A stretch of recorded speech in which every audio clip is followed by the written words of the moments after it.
I see you, I appreciate you, and I'm thankful you subscribed and keep showing up. This space is built on your insights. Leave your thoughts and lessons below. Now, cue the tension, cue the truth. Let's get into it. Before the story starts, I want you to notice one detail that mattered more than the cheating itself. The way she came home already carrying a script. Not remorse, just a ready-made explanation. When someone's first instinct is to manage your reaction instead of telling the truth, that is a red flag you can act on immediately. You do not have to become a detective or turn your life into surveillance to deserve honesty. You can set one boundary. If you lie to my face, I will make decisions without you. This story is about what happens when I finally follow through. The first thing I heard was the deadbolt turning. Slow and careful, like whoever was outside wanted the house to stay asleep. It was late winter in Tacoma, the kind of night where the rain sounds like fingers tapping glass. I sat in the living room with the lamp on low, fully dressed, shoes on, stomach tight. On the coffee table sat a manila envelope, a stack of papers clipped neatly, and a small mason jar of pepper relish I'd made earlier. I grow peppers the way some people pray. It started as a hobby after my mother died, something that forced patience into my hands. Reapers, Scotch bonnets, habaneros. I label every seed packet with dates and notes. That afternoon, while the courthouse clerk stamped my filing, I went home and chopped peppers with surgical focus. The heat burned my fingertips, and I liked it. It was a pain I could control. The door opened. Patrice stepped inside with her heels in her hand. Coat half buttoned, hair pinned up like she'd rushed. Her makeup was smeared at the corners of her eyes, not in a tragic way, more like someone who kept wiping and checking. She paused when she saw me. The look on her face wasn't guilt yet. It was calculation, like she needed to pick the right tone before speaking. Pause right here, because the next 10 seconds decide the entire marriage. If you ever had that gut feeling and didn't know what to do with it, stay with me. And if stories like this hit home, please like, share, and subscribe for more real, narrated relationship dramas. I had been married to her for 8 years. I knew her patterns. When she was genuinely sorry, she got quiet and specific. When she wanted to escape consequences, she got poetic. That's what scared me most, the practice version of her. She set her purse down too gently, as if noise could make the truth louder. I waited, because I had already said everything I needed to say in ink. "You're up," she said, voice careful. Not, "What's wrong?"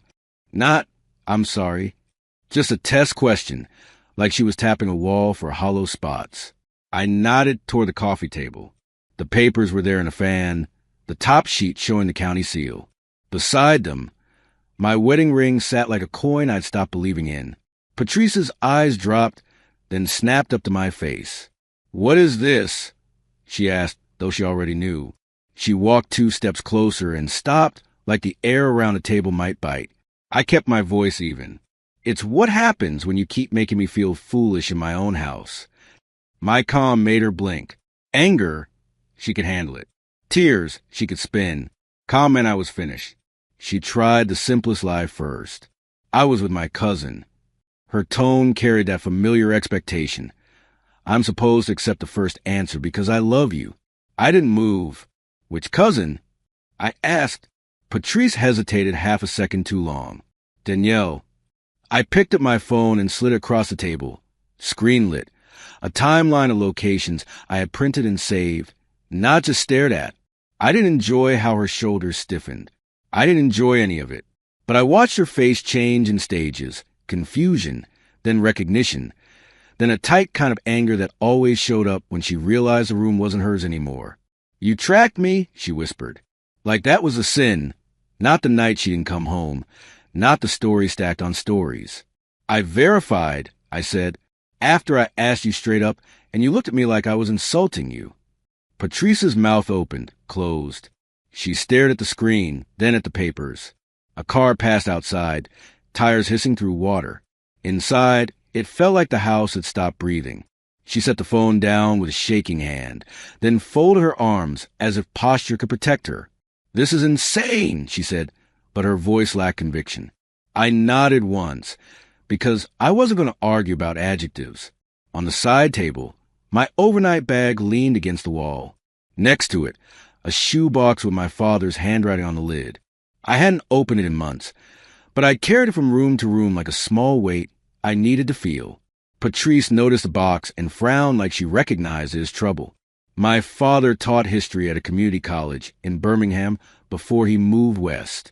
He used to tell me, a man can live through a lot if he stops lying to himself. When he got sick, he said it more often, like he wanted it to stick before he couldn't talk. I remembered his voice now, and it kept me from begging. Patrice had always expected me to plead, to bargain, to prove I wanted her more than my dignity. Patrice took a breath like she was about to launch into a defense. I held up one hand. Don't, I said. Not tonight. She flinched, offended by the idea that I could refuse her explanation. Then she leaned forward, eyes sharp.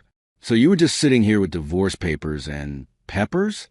Her gaze flicked to the mason jar, and her face twisted like she couldn't decide whether to laugh. I made relish, I said simply, because I needed my hands busy. I didn't add that I'd started chopping when I felt my resolve slipping, that the sting reminded me I still had nerve endings. Patrice looked at the jar again, like it made me unfamiliar. In a way, it did. The version of me who used to wait up with worry, who used to call hospitals and check highways, had finally run out. She rubbed her forehead. Okay, fine. I went out. I had drinks. I didn't do anything. The words came faster now, less careful. You're blowing this up because you're stressed about money and you want someone to blame. There was her habit of making my feelings a budget issue, a fatigue issue, anything but a trust issue. I had heard it for months. You're tired. You're imagining things. You're sensitive. I stood and walked a window. Rain crawled down the glass in thin lines. Across the street, the neighbor's porch light buzzed. I'm not doing the back and forth. I said, I'm not asking you to admit what you won't. Patrice's voice rose. You're going to break up our family over a suspicion? I turned around slowly. It stopped being a suspicion when you stopped coming home. We have one child, Isaiah. He was 6 then, a serious little boy who lined up toy cars by color and asked questions that made adults nervous. He was asleep down the hall, his science fair poster leaning against his bedroom wall, an experiment about mold growth and moisture. Patrice had helped him glue the labels on, smiling for photos. That's what hurt in a specific way. She could be devoted in daylight, then reckless in the dark, and act like both versions deserved equal grace. Patrice stepped closer to the table and touched the top page like it was hot. You filed already? She asked. I nodded. Today. She pressed her lips together, eyes glistening, and for a moment I thought I was finally seeing honest fear. Then she straightened her shoulders and said, You can't just decide this. We should talk to our pastor. She reached for a familiar lever. Community pressure, spiritual optics, anything to slow consequences. I already talked to Pastor Lewis. I said, not because I needed permission, but because I needed clarity. Pastor Lewis hadn't told me what to do. He had asked one question. Are you trying to save a marriage, or are you trying to save face? Patrice's eyes widened. You told him about us? The word us landed like she was trying to include me in the mess, like we co-authored the damage. I told him I'm living with a woman I can't trust, I said. Patrice's jaw tightened. So you're perfect now? She snapped. You think sitting there in that coat makes you righteous? I looked down at myself. Black pea coat, work pants, boots still damp at the soles. I wasn't dressed for drama. I was dressed the way I dress when I need to move heavy things and not get distracted. I work maintenance for the city buses. Nights, mostly. The job makes you practical. A problem either has a cause or it doesn't. A bolt is either loose or it isn't. Patrice used to like that about me. She called me steady. Then, when steadiness stopped serving her, she called it cold. I walked back to the couch and sat down again. This isn't about me being perfect, I said. It's about you being dishonest. Patrice's phone buzzed in her purse. She froze. Then she reached inside too fast, like a reflex. I watched her thumb hover over the screen, then flip it face down against her palm. That tiny motion told the truth louder than any confession. Who is it? I asked, Patrice shook her head. Nobody. She said it like a dare, like she wanted me to challenge her. I didn't. That was the first decision point. One of the moments I could have gone differently. I could have demanded the phone, could have made the night into a shouting match, could have pushed for names and details. Instead, I said, keep it, because I wasn't building a case anymore. I was building a life. Patrice stared at me like she expected me to lunge. When I didn't, her eyes narrowed, uncertain. So what? You're leaving right now, she asked. The question had a hint of theater, like she wanted to see if I'd commit in real time. Not tonight, I said. Isaiah's asleep. Patrice exhaled, like she'd won a round. See, she said quickly, you don't want to do this. You're just hurt. We can fix it. Her relief was premature, and it irritated me more than anger would have. I pointed at the papers. I'll sleep in the guest room, I said. Tomorrow after school, I'll take Isaiah to my sister's for the weekend. You'll meet with your attorney. I'll meet with mine. Patrice's face tightened again, because she heard the part she couldn't control. Plans with timestamps. She tried to laugh. You can't take my son. I didn't raise my voice. I can take my son to his aunt's house for 2 days. Patrice's eyes flashed.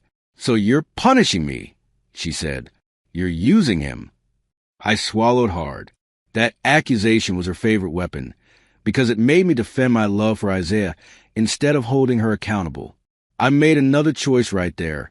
I didn't defend myself. I just said, I'm protecting him from hearing this. I nodded toward the hallway, because I won't have him learning that lying is normal.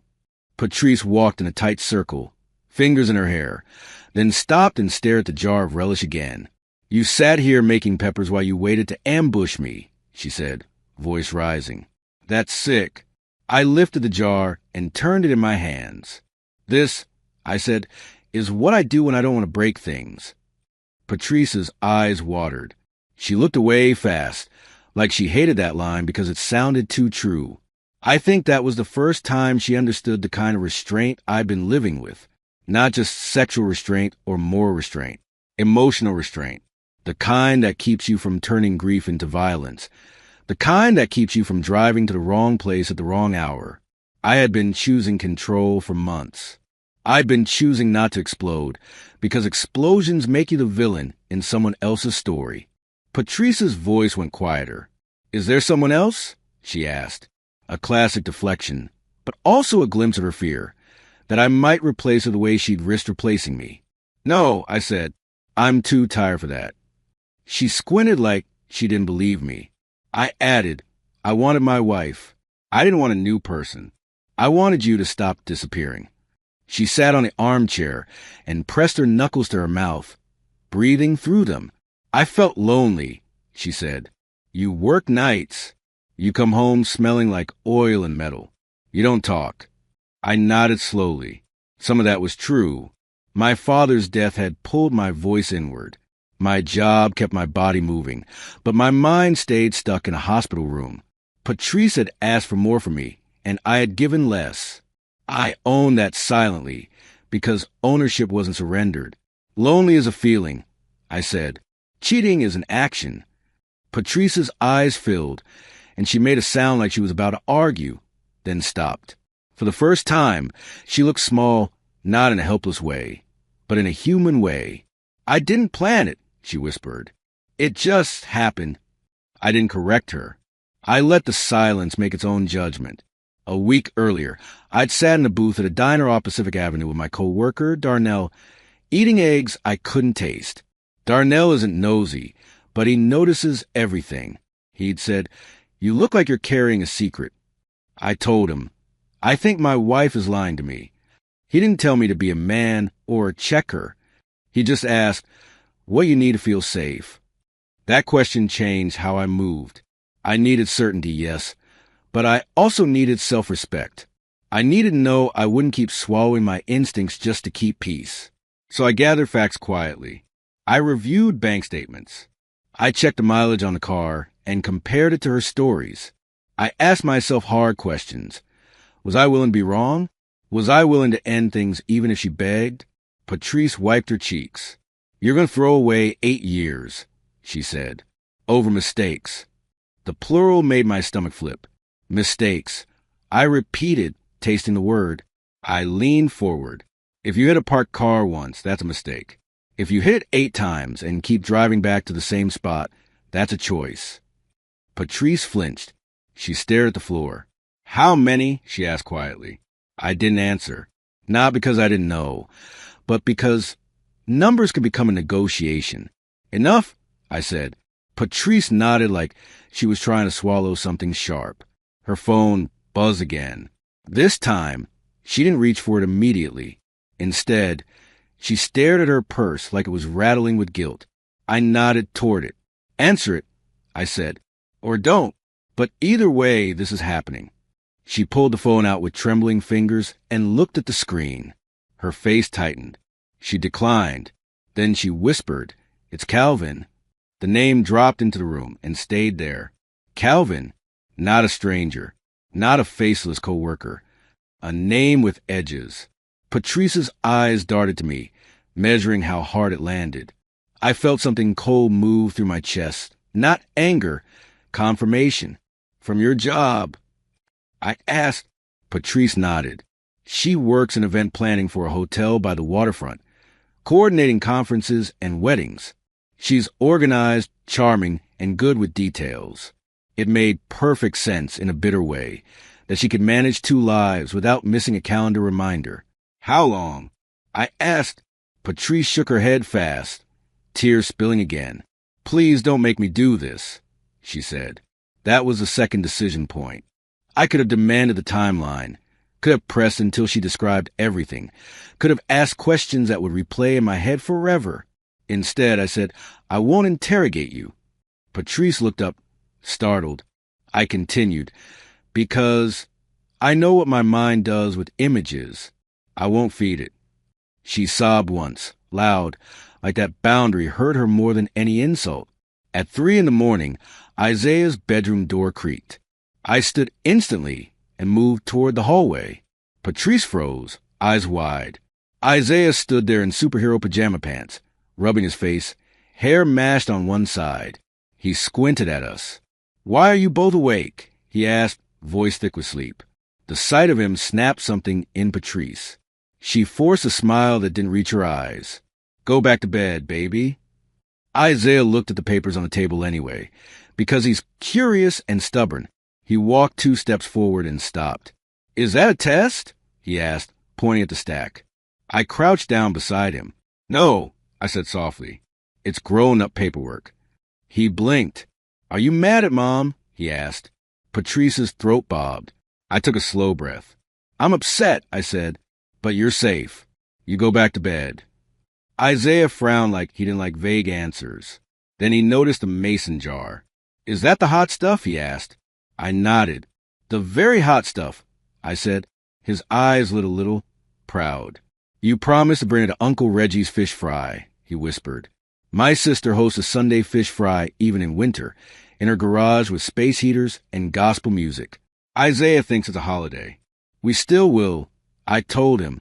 That was another choice, making sure one tradition didn't get stolen by the mess. Isaiah yawned and leaned into my shoulder. I carried him back to his room, tucked him in, and stood there listening to his breathing settle. I stared at a science fair poster about moisture and mold and thought, noticing damage early does not make you cruel. It makes you responsible. When I returned, Patrice was standing again, arms wrapped around herself. Her face was blotchy. She looked like someone who'd run out of strategies. He's going to hate me, she whispered. I kept my voice low. Not if you tell him the truth in an age-appropriate way, I said. But if you make me the villain to protect your image, you will damage him. Patrice swallowed. I didn't mean to, she repeated, as if meaning was the same as impact. Over the next 2 weeks, our house became a place of careful movements. I slept in the guest room. Patrice cooked dinner and tried to chat like normal. I answered politely and kept it short. Some nights, I heard her cry in the bathroom with the fan on. Other nights, she laughed too loudly on the phone in the driveway, like she needed to prove she was still wanted. I wrote everything down, dates, conversations, parenting schedules, because I refused to drift. At my sister's fish fry that Sunday, the garage smelled like grease and lemon pepper. The radio playing old hymns. My sister Reggie took one look at my face and didn't ask questions in front of Isaiah. She just slid a plate toward me and said, "Eat." Isaiah dipped a toothpick into my pepper relish and touched it to his tongue, then made a face so serious it almost made me laugh. "That is nuclear," he announced. Later, while Isaiah played with his cousins, I told Reggie the truth in plain sentences. She listened without interrupting, eyes steady. When I finished, she said, "So what are you going to do?" I told her my plan. She nodded slowly and said, "Then do it clean. No screaming. No revenge. Just clean." That became my guiding line. Patrice would later accuse me of being heartless. Reggie knew the difference between heartless and disciplined. Patrice hired an attorney who specialized in saving reputations. The first email we received was full of soft language. Temporary misunderstanding, marital stress, reconnection. My attorney, Ms. Valdez, wrote back with a parenting schedule proposal and a request for financial disclosures. Patrice got angry when the process turned concrete. One afternoon, she cornered me in the kitchen and said, "You're really doing this like a business transaction. I'm doing this like a father." I said. She slammed the cabinet. "I made a mistake, and you're acting like I poisoned the whole house." I looked at the counter where Isaiah's lunchbox sat, superhero stickers peeling at the corners. "Mold spreads," I said quietly. Patrice stared at me, confused, and I hated that the metaphor was true. I didn't want to be clever. I wanted to be done. The hardest part was not the paperwork. It was the small moments that tried to trick me back into hope. Patrice would laugh at something Isaiah said, and her face would soften, and I'd remember why I chose her in the first place. She has a habit of humming when she's cooking, the same hymn every time, off key. Sometimes I'd hear it, and my body would relax before my mind caught up. Grief is sneaky that way. One night, Patrice knocked on the guest room door. I cracked it. She stood there in sweatpants, eyes red, holding a folded piece of paper. "I wrote down everything," she said. "The timeline, the truth. I'll answer whatever you need." Her voice was small. I felt my chest tighten. This was a fork in the road. If I invited her in, we'd have a tearful conversation, maybe a promise, maybe a temporary peace. I took the paper from her and held it without opening it. "Thank you," I said. Patrice looked up, hopeful. I added, "But I'm not changing course." Her face crumpled like I'd slapped her.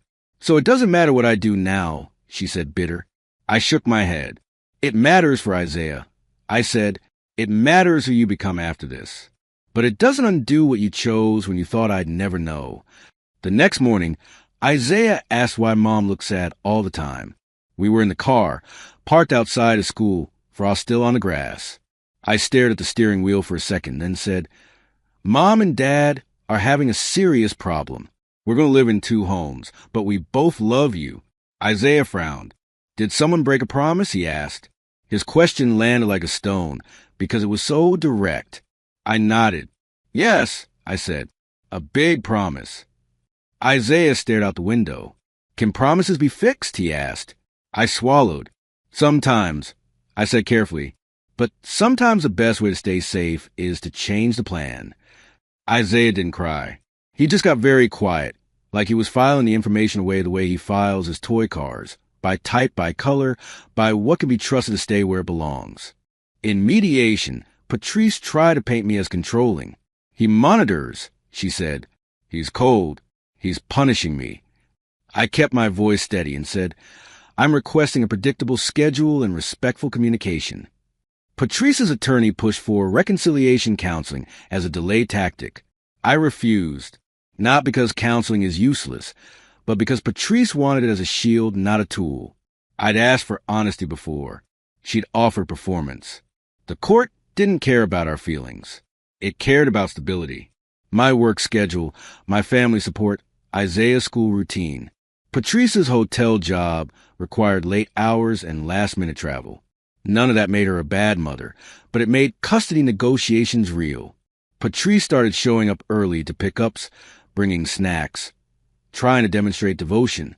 I watched her try and a part of me ached, But it didn't erase the night she'd come home smelling like someone else's choices. Months passed. The rain turned to a thin spring sun. We sold a house and split the equity. I moved into a duplex near a small park where Isaiah could ride his bike. Patrice moved into an apartment closer to her job. On transfer days, we met in a grocery store parking lot. Because it was public and neutral, we kept our voices low. Isaiah carried his backpack between us like a small diplomat, eyes moving back and forth, learning what calm looks like. One Saturday, Patrice asked to talk without Isaiah. We sat on a bench near the park while he played. She looked tired in a way makeup couldn't cover. "Calvin isn't in my life anymore," she said. "It wasn't worth it." She paused. I don't know why I did it. I believe she didn't know. Some people don't cheat because they hate you. They cheat because they don't know how to sit with themselves. "I'm glad he's gone," I said. Patrice nodded, eyes shining. "Do you ever miss me?" she asked. The question was honest, finally. I took a long breath and told the truth. "I miss who I thought we were." I said, "I miss Sunday mornings when you made pancakes and Isaiah danced in the kitchen. But I don't miss the uncertainty. I don't miss feeling like the truth depended on your mood." Patrice looked down at her hands. "That night," she said softly, "when I came home and you had the papers in that jar, I realized you had already left in your mind." I nodded. "I left when I stopped believing your words." I said. Patrice swallowed. "Do you hate me?" she asked. I watched Isaiah on the swings, legs pumping, laughing when he kicked the air. "No," I said. "Hate would mean I'm still tied to you, in a certain way." "I'm not." The first time Isaiah brought my pepper relish to Reggie's fish fry after the divorce, he held it like a trophy. "Dad made this," he told the cousins. "It's extremely powerful." Everyone laughed. I laughed too, because the sound felt like proof that something survived. Patrice arrived later to pick him up, standing at the edge of the garage, unsure whether she belonged. Reggie offered her a plate anyway. Patrice took it, eyes wet, and whispered, "Thank you." After she left, Reggie nudged me and said, "You did it clean." I nodded, but my chest still ached. Clean doesn't mean painless. Clean means you don't spill your hurt onto your child. Clean means you don't build your new life out of revenge. That night, back home, Isaiah asked for a bedtime story. I started to speak, then stopped and pulled him close. "We're gonna be okay," I told him. He believed me like it was science. "If you take anything from this, let it be this. Boundaries only work when you follow through calmly."